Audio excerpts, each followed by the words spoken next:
चलिए आज हम आपको क्लास 10 में एक सवाल आपको बताएंगे, बहुत इम्पोर्टेंट। क्लास 10 मैथ, ये आपका चैप्टर है 1.2 में है, शायद 1.2 में है चैप्टर एक्सरसाइज। यहाँ ले लेता हूँ एक्सरसाइज आपको 1.2। एक बहुत अच्छा क्वेश्चन है, लिखा था सिद्ध कीजिए, प्रूव दैट। क्या सवाल है? सिद्ध कीजिए, ऐसा कहें तो मैं यहाँ लिखता हूँ सिद्ध कीजिए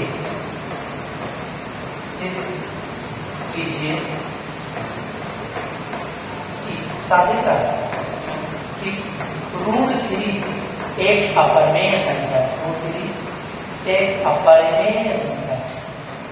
बहुत फेमस क्वेश्चन है, एक अपरिमेय संख्या है। ठीक, ये बहुत अच्छा क्वेश्चन है, आपको बहुत आसान तरीके बताएंगे, आप इसे नोट कर लेंगे। चलिए हम लोग प्रूव करते हैं। देखो मैं समझा रहा हूँ आपसे, इसमें लिख देता हूँ वेरी मोस्ट इम्पोर्टेंट।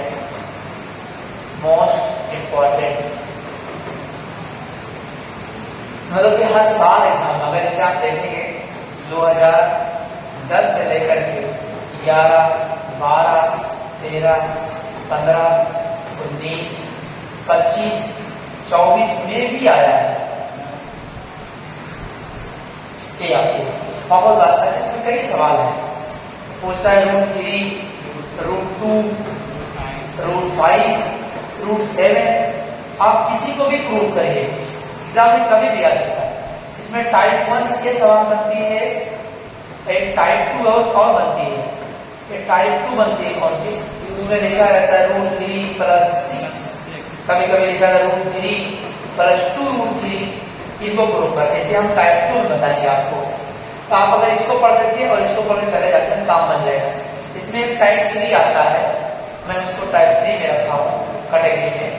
जो आता है 1/√2 लिखा रहता है, कहते प्रूव कर दीजिए इसको कि आपका अपरिमेय संख्या है। चलिए ठीक है, इसी पर आज हम लोग बात करते हैं। आपको खूब अच्छे से मैं समझाऊंगा, मुझे लगेगा कि आपको समझ में आया। कमेंट बॉक्स में बताइएगा समझ में आया कि नहीं। चलिए हम लोग सबसे पहले आपको तरीका सिखाते हैं। अगर तो शुरुआत करेंगे, इसकी स्टार्टिंग करेंगे, तो हमें प्रूव करना है अपरिमेय संख्या। शुरुआत कैसे करेंगे? यहाँ लिखा है अपरिमेय संख्या, और शुरुआत करेंगे कि माना कि, देखो उल्टा माना कि, देखो 3 पार्ट में सवाल लगाएंगे। इसको भी मिटा देता हूं मैं, थोड़ा सा ऊपर लिख देंगे, चल मिटाने दो। इसे 3 पार्ट में लगाएंगे। तो कैसे शुरू करता हूं? माना कि, हाँ 1 मिनट, इसे भी मिटा देता हूं। यहां से मैं शुरू कर रहा हूं। माना कि √3 एक परिमेय संख्या है।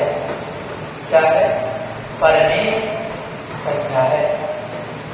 देख रहे हैं, ये मैं आपको समझाना चाह रहा था कि लिखा है अपरिमेय संख्या, लेकिन हम शुरुआत कैसे करेंगे?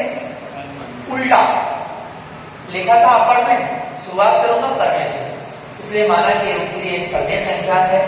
अच्छा, जब ये शब्द आ गया परिमेय संख्या है, तुम्हें पता होना चाहिए कोई चीज अगर परिमेय लिख दिया तो उसकी परिभाषा क्या होती है? वह संख्या जिसे P/2 के रूप में लिख सकते। तो मैं यही तुरंत शुरू करता हूँ। देखो मैं आपको एकदम लिंक बताऊंगा ताकि आप भूले ना। अगर लिख दिया परिमेय, लिखूंगा अतः इसे P/Q के रूप में लिख सकता हूँ, यानी कि व्यक्त कर सकता हूँ। P/Q के रूप में व्यक्त कर सकता हूँ। ठीक है, इतना हम लोग अच्छे से सजा कर लिखेंगे। अब बच्चों ध्यान से सुनेंगे, व्यक्त कर सकते हैं तो हम लिख भी देते हैं √3 = P/Q। अच्छा, यहाँ एक बात लिखा जाता है Q does not = 0। अगर Q does not = 0 है, और बताएंगे कि Q जो P और जो Q होता है एक सहगुणनखंड होता है, लिख देते हैं P/Q एक सहगुणनखंड होता है, सहगुणनखंड है। इतना लगभग हम ले लेते हैं काम बनाने के लिए। अब चले हम लोग क्या काम करते हैं, इनका वर्ग करते हैं, दोनों पक्षों में वर्ग करने पर, हाँ सर, दोनों पक्षों का वर्ग करने पर, जब यहाँ वर्ग करेंगे बच्चों, यहाँ लिखा जाएगा √3 का स्क्वायर, यहाँ लिखेंगे P/Q का स्क्वायर। क्लियर है? थोड़ा मैं इसे इरेज कर देता हूँ ताकि हमें जगह मिल जाए। तो किसको मैं हटा रहा हूँ, इनको सबको हटा देता हूँ ताकि हमें जगह पूरी मिल जाए। आप तो देख चुके हैं, बहुत बार एग्जाम में आया, आप जानते भी होंगे इसे। चले हम लोग लगाते हैं, तो √3 करेंगे बच्चों, 3 गायब हो जाएगा, मतलब अंडर रूट गायब हो जाएगा। यहाँ क्या लिखा जाएगा, P² अपान Q² लिखा जाएगा। Q² को यहाँ लेके जाएंगे बच्चों, ध्यान से सुनना, तो यहाँ जो हो जाएगा अपान में, तो यहाँ आ जाएगा P² अपान 3 आ जाएगा। लेकिन एक बात ध्यान से सुनना, इसे मैं यही लिख देता हूँ, इसकी जरूरत मुझे पड़ेगी, मैं लिख लेता हूँ P² = 3Q²। इस देखो कहाँ स्क्वायर है, इसका मैंने मल्टीप्लाई कर दिया और P बचा है, P = 3Q² हो जाएगा। अब यहाँ मैं एक बात लिखूंगा, क्या लिखूंगा, अतः P 3 से विभाज्य है, क्या लिखूंगा, P 3 से विभाज्य है, थोड़ा इसको भी मिटाना पड़ेगा, और P² भी 3 से विभाज्य होगा, ठीक है, विभाज्य होगा। और अब यहाँ लिख देंगे, अगर A परमेय संख्या है, A भी परमेय संख्या होगी।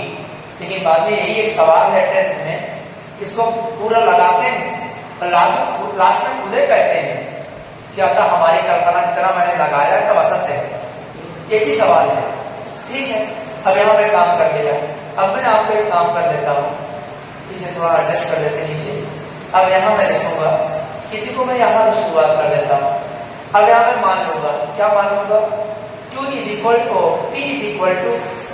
= 3C मानेंगे।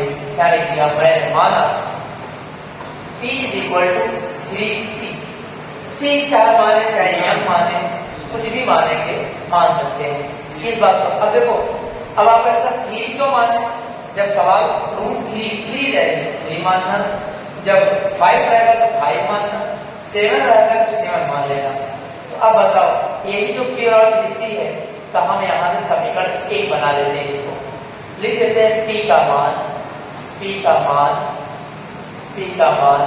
समीकरण 1 में रखने पर, देखो जैसे बोर्ड में लिखना है पूरा कॉन्सेप्ट हम लिख रहे हैं आपको। अब बच्चों मैंने कहा कि यहाँ समीकरण रख देंगे, जब P का मान यहाँ रखेंगे बच्चों, आएगा 3C का स्क्वायर = हो जाएगा 3Q²। अब यहाँ हो क्या हो जाएगा, 3 3 का 9, C² = 3Q² हो जाएगा। C² को रोक लूंगा, 9 चला जाएगा कहाँ पर, आ जाएगा बच्चों 3Q² के नीचे 9 आ जाएगा, 3 से 9 कट जाएगा, इसलिए C = बच्चों आ जाएगा Q²/3। अब देखो यहाँ मेन बात यह है कि यहाँ भी P²/3 आया, यहाँ भी Q²/3 है, यही इसमें एक टारगेट है। इसका मतलब जो है, मैं आपको नेक्स्ट बता देता हूँ, जब ये सवाल लगाना तो दिमाग में सेट कर लेना, एक बार P² के नीचे भी 3 आना है और एक बार Q² के नीचे भी 3 आना है, एक तुम्हें दिमाग में सेट करना है। अच्छा, जब ये अपान में आ जाते हैं तो हमें यहाँ लिखना पड़ेगा, क्या लिखना पड़ेगा कि अतः Q भी, मैं इस चीज को यहाँ लिख देता हूँ, जगह है यहाँ पर, मैं जगह बना देता हूँ, मैं इस सारी चीज को यहाँ लिख देता हूँ। क्या लिखूंगा बच्चों, मैं देखो लिख रहा हूँ, यहाँ लिख रहा हूँ, क्या लिखूंगा, Q 3 से विभाज्य है, Q से विभाज्य है, इसलिए Q² भी 3 से विभाज्य होगा, 3 से विभाज्य होगा, ठीक है। आप साफ साफ ले लेंगे, लेकिन कहाँ गया, लेकिन अब क्या लिखेंगे वो नेक्स्ट पेज पर हम लोग देख लेंगे। ये जो मैं अब लिखने चल रहा हूँ, एग्जाम में आपको लिखना पड़ेगा, इससे बच रहे पाएंगे। इसको मैं अलग पेज पर आपको बता देता हूँ, क्या लिखूंगा, यहाँ मैं अब लिखूंगा अतः हमारी कल्पना असत्य है, विरोधाभास है। ये मैंने वहां परमेय संख्या बताया, मैं बात ही देता हूँ। पी स्क्वायर लिख देता हूँ, देखो पी स्क्वायर अपान 3 और क्यू स्क्वायर अपान 3 एक परमेय संख्या है। क्या लिखती है? परमेय संख्या है, परमेय संख्या है, ठीक। लेकिन अब हम लोग क्या लिखेंगे? अतः साफ साफ शब्दों में, अतः हमारी कल्पना, जो मैंने सब काम किया है, हमारी कल्पना असत्य है। देखो मुझे खुद बताना पड़ रहा है कि मैंने जो काम किया है सब गलत किया है, अतः असत्य है, इसलिए मुझे लिखना पड़ेगा। इसलिए √3 एक अपरिमेय संख्या होगी, अपरिमेय संख्या होगी, ठीक है। इसे आप अच्छे से पढ़ लेंगे, अच्छे से इसको लिख देंगे, ठीक।